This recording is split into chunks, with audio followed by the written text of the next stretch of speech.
Prince Harry admits he was ungrateful for Eton education in new candid video with Meghan.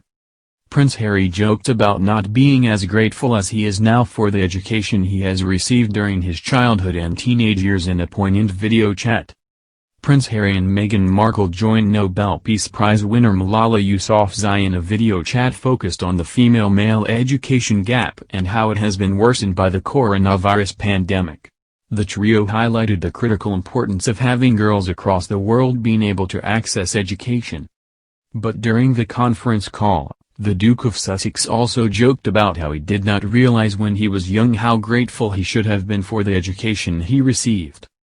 After both Meghan and Harry were asked by Malala about their experience in school, the Eton alumni said, "We do take it for granted and it is a privilege, but every single person, every single child, every single young person needs an education. To know there's over 130 million girls out of education right now, before the pandemic, and the numbers are only going to go up, it worries me and it probably worries all of us, the effect it is going to have not just on the individual, but on the family, and community, for the country and the world at large." He added, "I'm hugely grateful for the education I was lucky enough to have. At the time I certainly probably wasn't as grateful, but looking back at it now, I'm very, very blessed with having such amazing options." Prince Harry's education started at London's Jane Minors Nursery School and the pre-preparatory Wetherby School. The young royal later joined his brother Prince William at Ludgrove School in Berkshire, where Princess Diana was said to visit her sons on weekends. After passing the entrance exams, he was admitted to Eton College. While there, Harry's elder brother introduced him to his own circle of trusted friends, according to biographer Robert Lacey. Prince Harry left Eton in 2003, achieving a grade B in art and D in geography. Unlike Prince William, the Duke of Sussex decided not to attend university but to join the army.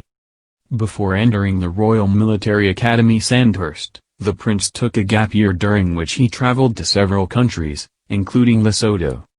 This trip proved to be particularly important to his future charitable work, as 2 years later Prince Harry returned to the country to launch his first not-for-profit organization, Santa Ball.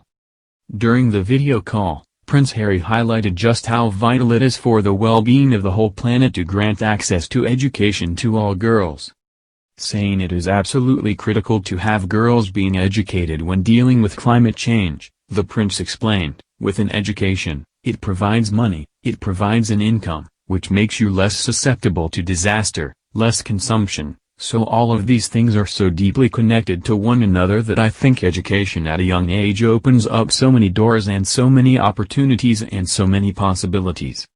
And whether it's within science, whether it's within government, women are needed more and more to be able to fill those gaps because the opportunity is vast and I think, well we know, that the world will benefit exponentially from it."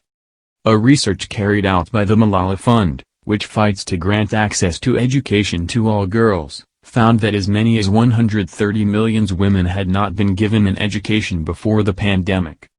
The coronavirus outbreak likely made things worse, with some 20 million girls being forced to cut their education short as a result of the health emergency and the economic disruptions that followed.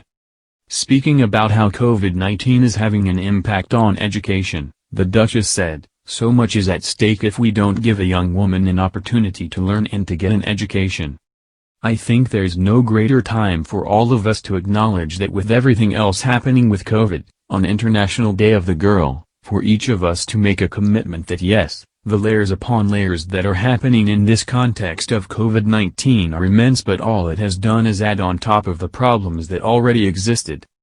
Meghan's humanitarian work before joining the royal family was already focused on female empowerment, the stigma surrounding menstruation and access to education. In 2016, the Duchess traveled to Rwanda to highlight the importance of providing adequate bathrooms in schools. The following year, Meghan wrote an op-ed for Time magazine on the menstruation stigma. While a senior royal, Meghan continued her efforts as head of the Association of Commonwealth Universities. In 2019, the Duchess announced 3 new grants for women's education in South Africa. And this year, Meghan and Harry matched a donation of £100,000 to candid made by their fans upon their birthdays, granting higher access to education to more than 100 young women.